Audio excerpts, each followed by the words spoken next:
দেখলাম স্বামী নয় ঘুমের খনি, স্বামী নয় ঘুমের খনি, আমার প্রাণটা গেল নাকের ডাকে। এত নাক ডাকা। এবার বলছে ওর বাপ মা যখন পাত্র দেখে, যখন পাত্র দেখার সময় চলছিল, ওর বাপ মা যখন পাত্র দেখে বুঝি দেখেননি ঘুম পাড়িয়ে দেখে। ছেলেকে ঘুম পাড়িয়ে দেখেনি যে বিয়ে দিলে মেয়েটার কি হতে পারে। স্বামী নয় ঘুমের খনি, আমার প্রাণটা গেল নাকের ডাকে। ওর বাপ মা যখন পাত্র দেখে বুঝি দেখেননি ঘুম পাড়িয়ে তাকে। মেয়েটি এইটুকু বলে চুপ করে গেছে।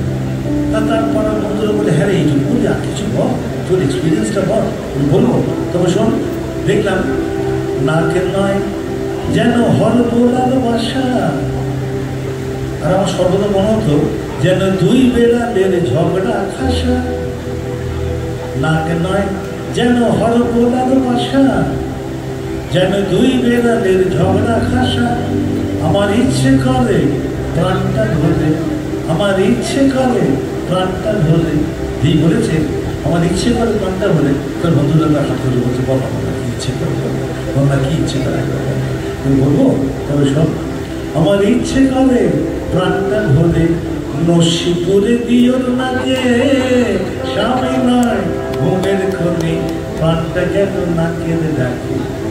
আমরা মা ঠাকুমা দিদিমার কাছে শুনেছি একটা প্রবাদ বাক্য ছিল,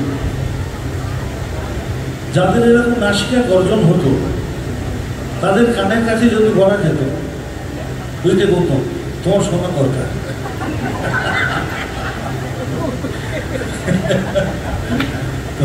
তোমার বউ বসে বসে শুনছে আমি বলছি তো না, আমাকে চিনতে পেরেছি, বুঝতে পেরেছি, তোমায় চিনতে পেরেছি। হ্যাঁ, তো এই জন্য বললো বউ তোমার জন্য এটা হয়ে গেছে। তো মেয়েটাকে বলছে যে আর কিছু বল। তা বলছে যে একটা প্রবল বাক্য ছিল বুঝলি, মা আমায় শিখিয়ে দিয়েছিল যদি বিপদে পড়েছে এটা ব্যবহার করবে। সেটা কি? সে মেয়েটি বলছে যে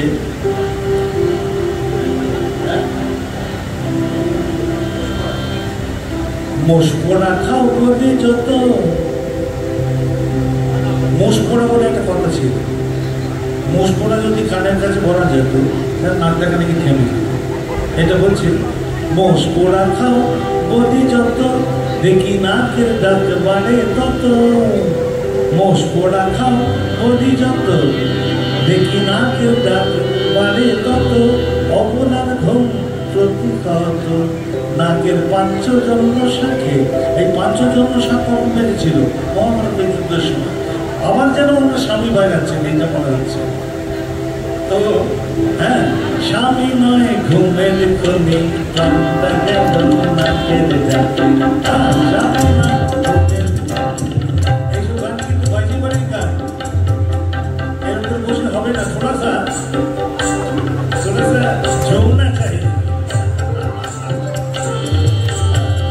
স্বামী নয় ঘুমের খনি, প্রাণটা গেল নাকের ডাকে। বাবা যখন পাত্র দেখে দেখি ঘুম পাড়িয়ে তাকে। স্বামী নয় ঘুমের খনি, প্রাণটা গেল নাকের ডাকে। স্বামী নয় ঘুমের খনি।